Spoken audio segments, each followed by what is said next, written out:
इथल्या घरमालकाने भाड्याचे पैसे टेबलावरच सोडून जा म्हणून सांगितले आणि चावी बाहेर एका कुंडीच्या खाली. आठवडाभर या विचित्र निर्जन खेडेगावात राहून आज आम्ही निघालो. या भल्या मोठ्या घराची आम्हाला नेहमी आठवण राहील. या संपूर्ण परिसरात आम्ही एकटे राहिलो. त्यातील सुरुवातीचे 4 दिवस इथे कोणाशी संपर्क नसल्यामुळे अज्ञातवासातच गेला. आजपर्यंत केलेल्या अनेक प्रवासांपैकी गेला आठवडा हा सर्वात रोमांचकारक होता. आनंद, उत्साह आणि त्याचबरोबर थोड्या भीतीने सजलेला. भीतीने सजलेला म्हणालो की या भीतीमध्ये सुद्धा एक वेगळाच कुठला असा आनंद होता. आता आमचा पुढचा प्रवास काही तासांवरच हंगेरी आणि ऑस्ट्रिया या 2 देशांच्या वेशीवर वसलेल्या शोप्रोन या छोट्याशा शहरात. वाटेमध्ये कोणा एका सुप्रसिद्ध चॉकलेटचा वगैरे केक वगैरे बनवतो ना, अशा शेफचे असे भले मोठे म्हणजे 1 माळी एवढे मोठे उपहारगृह आहे. दुपारचा बेत तिथे. सकाळी निघण्याची घाई झाल्यामुळे नाश्ता तसा आईला नीट करता आला पण नव्हता. शोप्रोनला आम्ही दुपारी पोचू. त्या शहरात आम्ही मध्यवर्ती भागात एक छोटीशी जागा 2 दिवसांसाठी भाड्याने घेतली आहे. त्यामुळे दुपारी सामान वगैरे ठेवून आम्ही ते शहर फिरायला बाहेर पडायच्या विचारात आहोत. आईची तब्येत तशी ठीक दिसत आहे. त्या निर्जन गावात आठवडाभर राहून तिला अनायासे आरामसुद्धा मिळालाय. नाहीतर त्या आधीच्या व्हिडिओमध्ये तुम्ही पाहिलं असेल, एका ठिकाणी ती अर्धा किल्ला चढली आणि दुसऱ्या ठिकाणी वर चर्च होते ती सबंध टेकडी चढून गेली होती वर. आमच्या काही प्रेक्षकांनी विचारले आहे की प्रवासाची योजना आम्ही कशी करतो. दुर्दैवाने मला त्याची चांगली माहिती नीट पुरवता येणार नाही, कारण आमचा प्रवास आईच्या तब्येतीवर अवलंबून असतो. त्यामुळे दरवेळी ठरवलेले करता येतेच असे नाही. किंबहुना योजना अंमलात आणता येत नाही म्हणून आमचं सहसा 1-2 दिवस असं आधी ठरतं.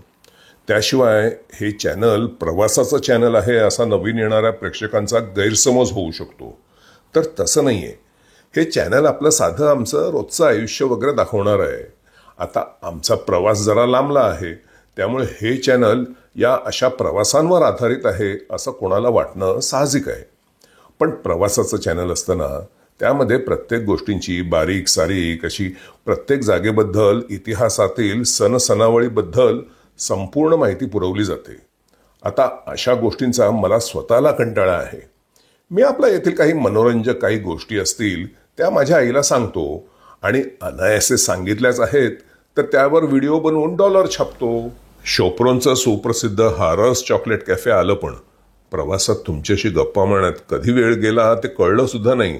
ही जागा इथली सुप्रसिद्ध कार्ल हारर या कॉन्फेक्शनरची आहे. हे असं कॉन्फेक्शनरी वगैरे म्हटलं ना की माझं नेहमी हम तप असं होतं. अहो अगदी सोपं आहे, तुमच्याही लक्षात राहील बघा आता. अहो कॉन्फेक्शन म्हणजे साखरेसोबत मिसळणे, त्यावरून हा शब्द कॉन्फेक्शनर.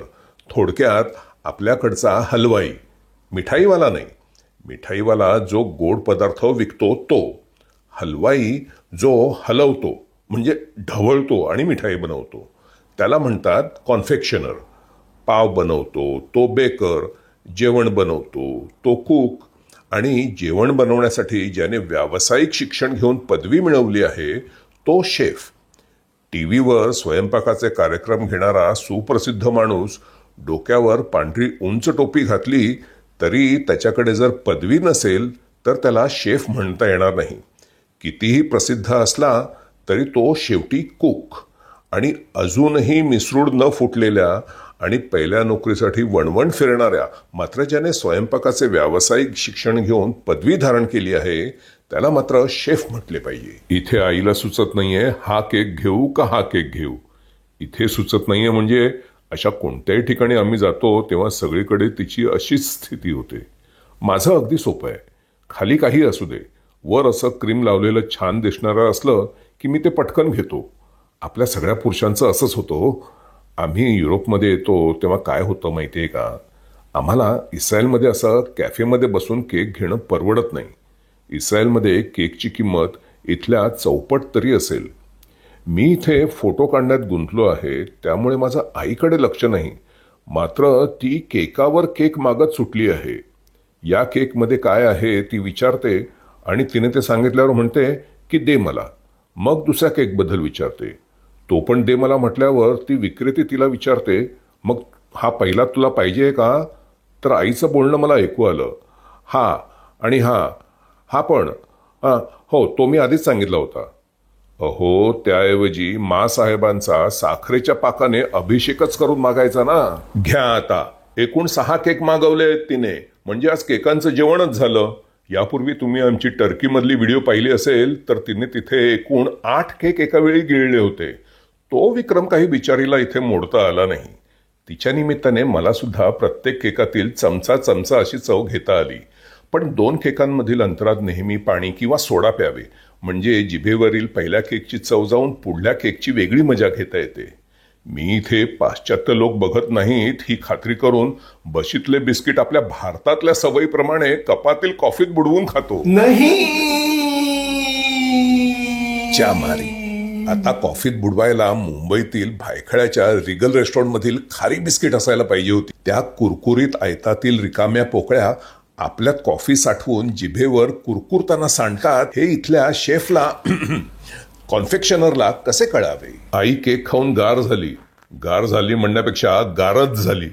गेल्या आठवड्यात त्या निर्जन गावात राहून तिला केक मिळाला नव्हता ना. त्या अख्ख्या आठवड्याचे सगळे केक तिने इथे एका बैठकीत फस्त केले. चला, नवीन शहराची सुरुवात गोडाने झाली. हो, कारण हे कॅफे शोप्रोन शहराच्या सुरुवातीलाच आहे. शोप्रोन जरी शहर असले तरी त्याबद्दल असं ऐकलं आहे की इथे घरांपेक्षा माणसांची संख्या कमी. आम्ही त्या निर्जन गावामध्ये आठवड्याभरात माणूस सोडा साधं कुत्रं सुद्धा पाहिलं नाही. काल त्या हनीमून करण्याजोग्या निसर्गरम्य तिहान गावची तुम्ही व्हिडिओ पाहिली असेल तर तिथे सुद्धा अख्ख्या गावात संध्याकाळचे आम्ही एकटेच चालत होतो. मात्र शोप्रोन हे शहर आहे. इथे इस्पितळ आहे, रेल्वे स्थानक आहे, जिथून केवळ हंगेरीतच नव्हे तर युरोपातील इतर शहरात जाणाऱ्या गाड्या सुद्धा थांबतात. तरी पण दुपारच्या वेळी इथे शाळेतल्या सुटलेल्या मुलांशिवाय बाकीची रहदारी तुरळकच दिसते. आमचं घर आलं जवळ. एअरबीएनबीवर त्याचे फोटो तरी अगदी सुरेख होते. आता प्रत्यक्षात दिसायला कसे आहे नेमके ते कळेल. मात्र आता केक वगैरे खाल्ले म्हणून आराम वगैरे काही नाही. अख्खा दिवस मोकळा पडलाय. तुम्हाला बघायचं आहे की नाही या शहरात फिरून. आईची आंघोळीची खुर्ची म्हणजे तिची सर्वात मौल्यवान अशी मालमत्ता. वयस्कर लोकांना आंघोळीसाठी बसायला खुर्ची लागते. उभ्यानेही आंघोळ करू शकतात, नाही असे नाही, मात्र मग घसरून पडण्याची भीती असते. आणि या वयात पडून कमरेचे हाड सहज तुटू शकते. आणि एकदा का कंबर तुटली म्हणजे लागली कायमची व्हीलचेअर. मी सुद्धा आंघोळीला खुर्ची वापरतो. आंघोळ करताना घसरून पडला हे तुम्ही कित्येक लोकांबाबत ऐकलं असेल. किंबहुना आंघोळ करताना घसरणार ही शेवटी कधी ना कधी घडणारच अशी बाब आहे. आणि ती वेळ जास्तीत जास्त पुढे ढकलणे हे आपल्या हाती, म्हणजेच आपल्या खुर्चीच्या हाती. या घराबाबत जशी माहिती आम्हाला पुरवली होती त्याप्रमाणेच हे घर निघाले. अगदी चमचा काट्यापर्यंत सर्व वस्तूंनी भरलेले आहे. आता आम्ही इथे 2 दिवसच राहणार आहोत. चुकून केला तर चहा. मात्र आईची सवय आहे, सगळे खण उघडून बघणार आणि कधी कधी म्हणते की इथे हे नाही. अरे मग हॉटेलमध्ये चमचा तरी मिळतो का? हॉटेलमधली मजा वेगळी असते. तिथे आपल्याला बिछाना सुद्धा करावा लागत नाही. ही अशी एअरबीएनबीवर भाड्याने मिळणारी घरे सहसा जे लोक घरात जेवण वगैरे शिजवून खाणार आहेत अशा पर्यटकांसाठी योग्य. मात्र खोली सोडताना सगळं काही घासून पुसून जागच्या जागी ठेवावं लागतं. कचरा सुद्धा फेकावा लागतो. आता आम्हाला काही जेवण वगैरे करायचं नाहीये, पण आम्हाला मध्यवर्ती विभागात राहायचं होतं आणि मध्यवर्ती भागात हॉटेल महाग असतात, म्हणून आम्ही हा पर्याय निवडला. ठरल्याप्रमाणे सामान ठेवून तोंडावर पाणी मारून आम्ही झटकन घराबाहेर पडलो. आई पण एवढ्या प्रवासानंतर एकदम हुशारीने बाहेर निघाली याचे मला आश्चर्य वाटले. पण खरे म्हटले तर प्रवासाचा शीण हा मानसिक थकवा असतो. 4 तास गाडीत आणि मध्ये एका कॅफेमध्ये तर बसून होतो. एवढ्याशाने शारीरिक थकवा कसा बरा येऊ शकेल? तुमचं पण असं होतं का बघा? असं आपण लांबून कुठून आलं की मनाला वाटतं की आता ताणून द्यावी, आपल्याला आता काही जमणार नाही. पण तो निव्वळ मानसिक थकवा. तोंडावर पाणी मारलं की तो 2 मिनिटासाठी बाजूला होतो. मात्र त्या 2 मिनिटात घराबाहेर पाऊल ठेवलं की थकवा कधी आला होता हे मन कधीच विसरून जातं. या शोप्रोन शहराला the most loyal town of Hungary असे नाव पडले आहे, म्हणजे हंगेरीचे सर्वात निष्ठावंत नगर. याचं कारण हे की पहिल्या महायुद्धानंतर हंगेरी आणि ऑस्ट्रिया या 2 देशांमध्ये सीमारेखा आखली गेली. तुम्हाला मी मागच्या व्हिडिओमध्ये सांगितलं होतं ना की आम्ही अगदी ऑस्ट्रियाच्या वेशीवरील शहरात जात आहोत म्हणून. तर जेव्हा ही सीमारेखा आखली गेली तेव्हा या शहराच्या नागरिकांना तुम्हाला तुमचे शहर कुठल्या देशात सामील करावेसे वाटते हे ठरवण्याची मुभा दिली गेली. आता ऑस्ट्रिया म्हणजे हंगेरीच्या मानाने फार समृद्ध देश, पण तसे असून सुद्धा येथील रहिवाशांनी हंगेरीमध्येच हे शहर राहावे हे संपूर्ण बहुमतांनी ठरवले आणि म्हणूनच या शहराला हंगेरीचे निष्ठावंत नगर किंवा the most loyal town of Hungary असे नाव पडले. इथे कोण महत्वाची व्यक्ती येणार आहे असं वाटतं. कॅमेरे वगैरे लागलेत. मी आईला उगाच थकवण्याऐवजी इथे जवळपास फिरण्यासाठी कुठे काय आहे ते पटकन पाहून आलो. संध्याकाळच्या पोटापाण्याची पण व्यवस्था करायची आहे. सकाळपासून कावळे कोकलत आहेत पोटात. अरे नाही, एवढे केक खाल्ले नाही का? सकाळपासून केक कोकलत आहेत पोटात.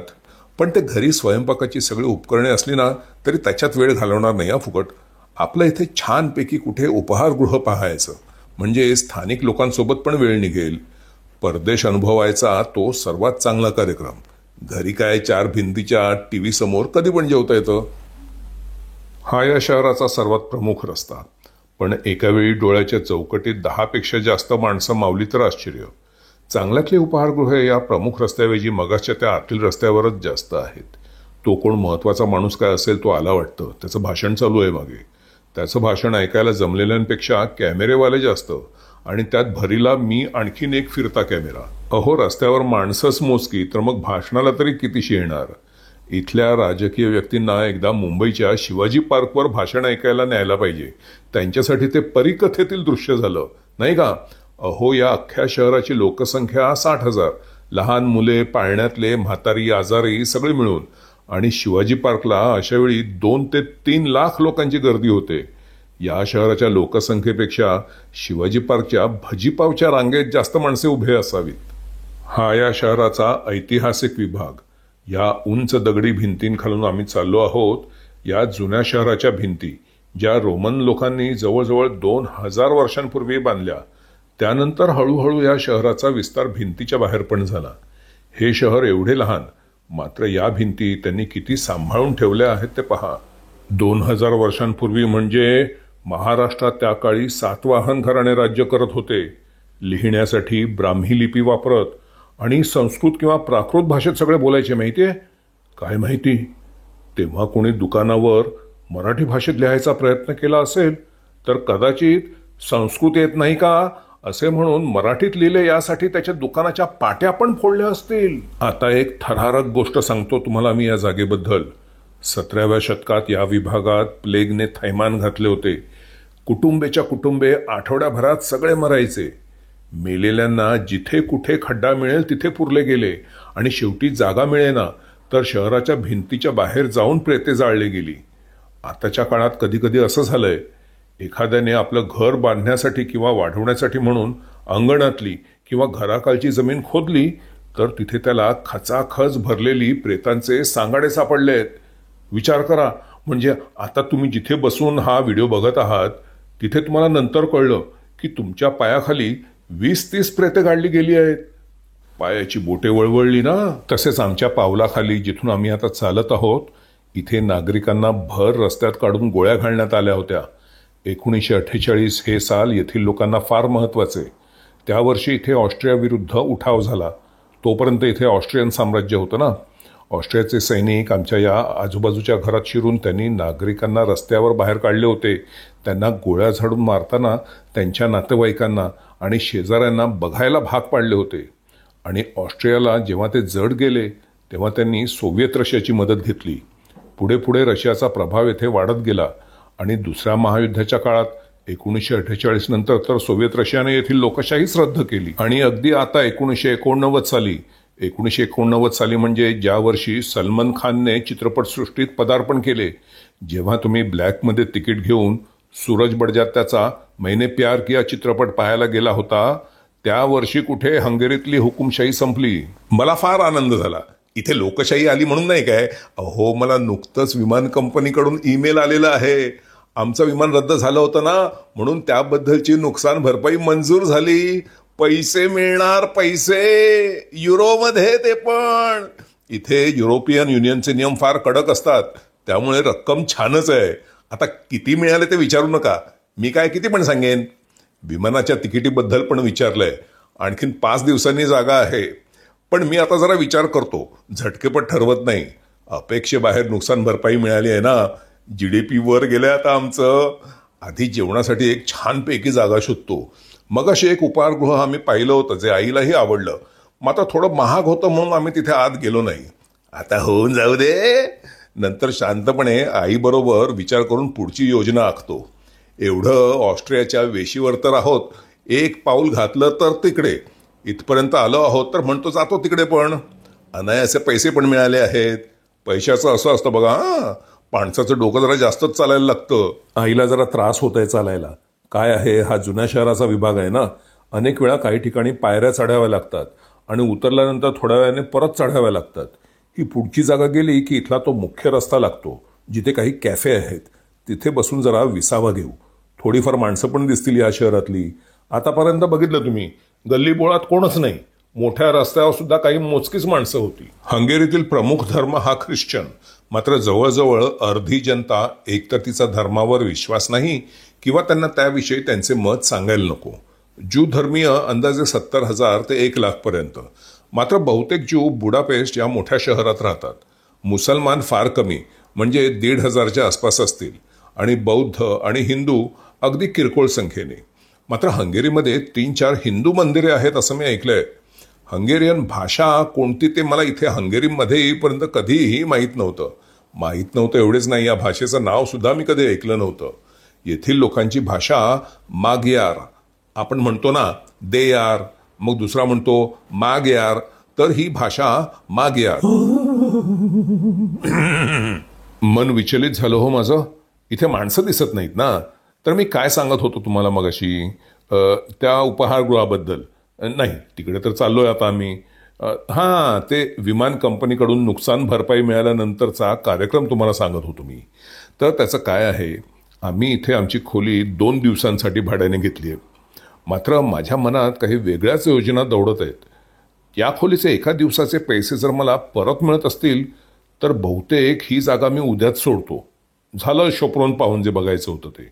मला पुढचा जरा धाडसी निर्णय घ्यायचा आहे. अजून मी काही ठरवलं नाही. मात्र ठरवल्यानंतर उद्याच्या व्हिडिओचा जो आज ट्रेलर येईल ना शेवटी या व्हिडिओच्या, त्यात एडिट करून नक्की घालतो मी. आईला म्हटलं घे घे मागव, काय पाहिजे ते मागव. विमान कंपनीच्या नावावर आहे असं समज. आता निव्वळ नुकसान भरपाई मिळाली आहे. मी ते युरोपियन युनियनचे नियम नीट वाचून काढले पाहिजेत. मला वाटतं आम्हाला काही दिवसांचं हॉटेलचं भाडं सुद्धा विमान कंपनीकडून वसूल करता येईल. या विमान कंपन्या स्वतःहून काही देत नाही, तुम्ही मागितलं पाहिजे. आणि नुसतं मागितलं तरी ती एक छोटी काही रक्कम देऊ म्हणून सांगतात. तर त्यांना अशा अशा नियमांवये आम्हाला अशी अशी भरपाई पाहिजे असं सांगावं लागतं. आणि त्या रकमेमध्ये खूप फरक असतो. तुम्हाला आता काही त्याचा अभ्यास करायची गरज नाही किंवा परदेशात गेला तरी सुद्धा गरज नाही. मात्र असा प्रसंग जर ओढवला तुमच्यावर तर त्यानंतर विमान कंपनीचे नियम नीट बारकाईने वाचून काढा आणि मग पार्टी करा तेव्हा बोलवा आपल्या शामूला.